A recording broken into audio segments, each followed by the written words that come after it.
Саламатсыздар ма, YouTube ардыма қош келіпсіздер. Сіздермен бірге Диана. Бүгінгі видеода дәл осындай тамаша болып шығатын лепешканы дайындаймыз. Алдымен үлкендеу ыдысымызға 200 мл су құйдым. Осына қайнап тұрған ыстық су.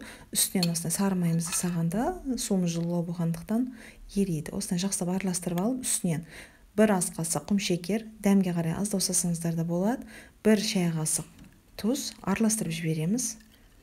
Мінекей осылай жақсылап араластырған соң үстіне 200 мл жылы сүт құямыз. Және 1 шай қасық дрожжи салып, дрожжи ерігенге дейін жақсылап араластырып аламыз. Мінекей осылай бір кетіп араластырып алдық. Үстінен ұнымызды сеуіп барамыз. 2-3-ке бөліп ұнды салыңыздар, бірден барлығын салып жібермеңіздер. Тығыздау, қаттылау етіп қамыр илейміз.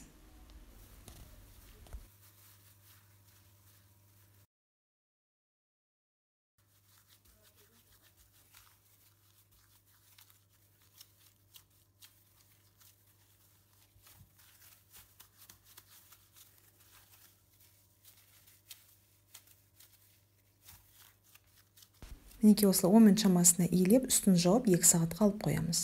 2 сағаттан соң мінекей қамырымыз көтерілді, үстін пищевой пленкамен жапқанмын. Мінекей осылай алып, қамырымызды түсіреміз, шамалы ұрпақтап жібереміз. Және дәл бұл қамырды тура 4-ке бөлеміз, немесе үлкендеу болуын қаласаңыздар, жай ғана 2-ге бөліп қоясыздар. Әрбіреуі менде 290 граммдан болып шықты.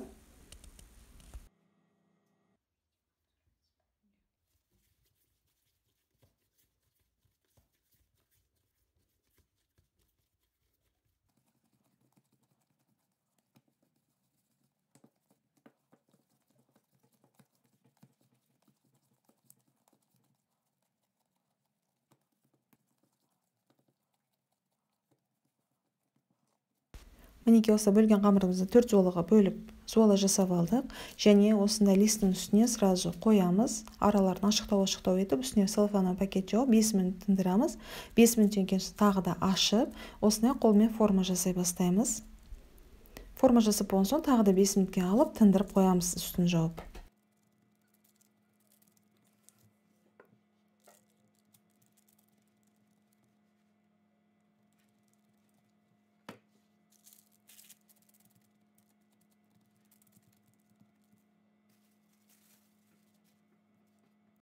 Мінекей осылай 2 рет тындырып алдық. Үстінен тағы да қолымызбен тағы да форма жасап шығамыз әдемілеп.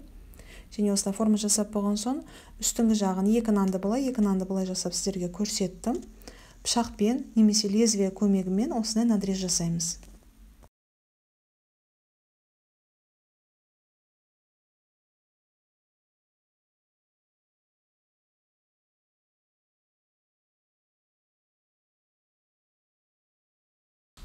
Үстінің осындай жұмыртқаны ағы сарысымен бірге қоса отырып, жағып шығамыз.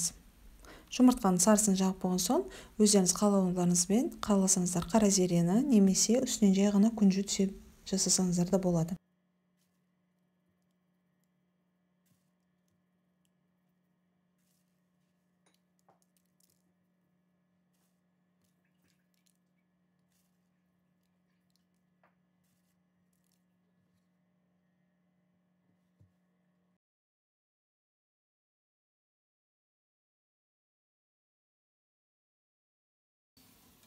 Қызғып тұрған духовкада 200 градуста менде 30-35 минут шамасында пісті наным.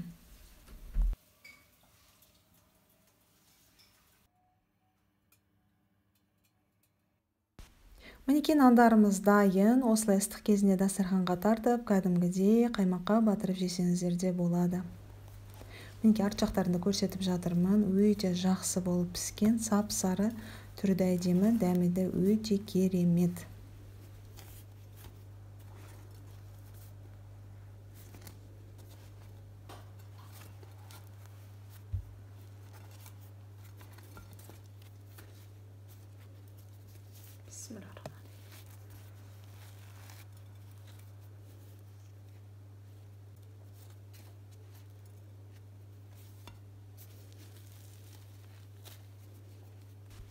Сіздермен бірге болған Диана. Видеом ұнаған болса лайк басып, арнамды қолдап кетіңіздер. Сау болыңыздар.